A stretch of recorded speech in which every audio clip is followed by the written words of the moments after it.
Hello guys, আসসালামু আলাইকুম। আমি আজকে এসেছি ঘুরতে রমনা পার্কের দিকে।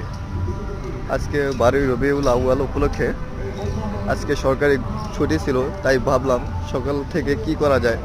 তো সব চিন্তা ভাবনা বাদ দিয়ে লাস্ট ডিসিশন নিলাম যে রমনা পার্কের দিকে একটু ঘুরে আসি আর মনটা একটু ফ্রেশ করে আসি। সব সময় তো বিজি থাকি কাজে, তো একটু আর কি ঘুরতে আসলাম। তো দেখতে রমনা পার্কে ঘুরতে এসে দেখি যে মানুষের আনাগোনা, মানুষ হাঁটতে আছে, কেউ বসে আছে, সবাই যে যার মতো করে কাজ করতে আছে। তো মনটা যার কারণে অনেকটা ফ্রেশ হয়ে গেল। আর এখানকার ওয়েদার, এখানকার গাছপালা, পরিবেশ, প্রাকৃতিক সৌন্দর্য সব কিছু মিলে জিলে আলহামদুলিল্লাহ অনেক ভালো লাগছে।